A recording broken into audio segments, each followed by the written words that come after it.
ইসরায়েলের প্রধানমন্ত্রী Benjamin Netanyahu new York সিটির মেয়র পদপ্রার্থী জোহরান মামদানির কিছু নির্বাচনী প্রস্তাবকে নিরর্থক ও মূর্খতা বলে মন্তব্য করেছেন।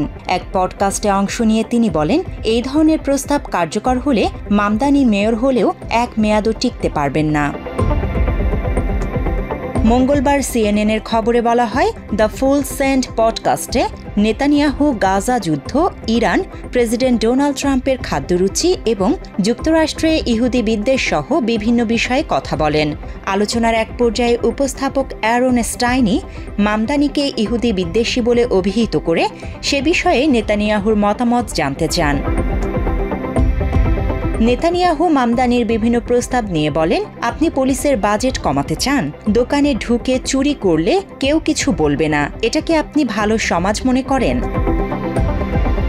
তবে সিএনএন জানায়, মামদানি সাফ জানিয়েছেন তিনি পুলিশের তহবিল কাটছাঁট চান না, বরং তা পুনর্বিন্যাস করে গুরুতর অপরাধ দমনে ব্যবহারের পক্ষে। মামদানি এর আগে গাজায় ইসরায়েলি হামলাকে গণহত্যা বলে অভিহিত করেছিলেন এবং বলেছিলেন, মেয়র নির্বাচিত হলে আইসিসির ওয়ারেন্ট থাকলে নিউ ইয়র্কে নেতানিয়াহুকে গ্রেফতার করবেন, যদিও ইসরায়েল তাদের অভিযানকে গণহত্যা বলে অস্বীকার করে। 30% টাকায় জমির মালিক হয়ে নতুন বাংলাদেশের গড়ে তোলার স্বপ্ন দেখা বাংলা বসতি।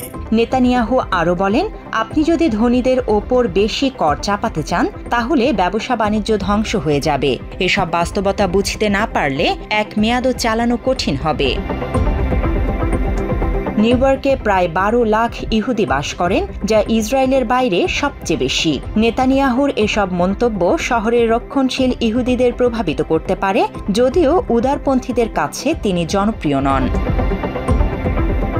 মামদানির মুখপাত্র নেতানিয়াহুর মন্তব্যে তাৎক্ষণিক কোনো প্রতিক্রিয়া জানাননি। তবে ইতোমধ্যে মামদানি মার্কিন কংগ্রেসম্যান জেরি নাজলার ও সিটি কম্পট্রোলার ব্র্যাড ল্যান্ডারের মতো প্রভাবশালী ইহুদি নেতাদের সমর্থন পেয়েছেন।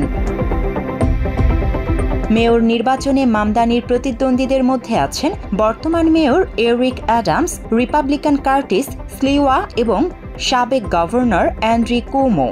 অ্যাডামস ও কুমো দুজনই মামদানির বিরুদ্ধে ইহুদি বিদ্বেষ ইস্যুতে সরব হয়েছেন। মামদানি অবশ্য এই অভিযোগ অস্বীকার করেছেন এবং বিদ্বেষমূলক অপরাধ প্রতিরোধে সিটি বাজেট 8 গুণ বাড়ানোর প্রতিশ্রুতি দিয়েছেন। জান্নাতুল ফেরদৌস তমা, বাংলা এডিশন।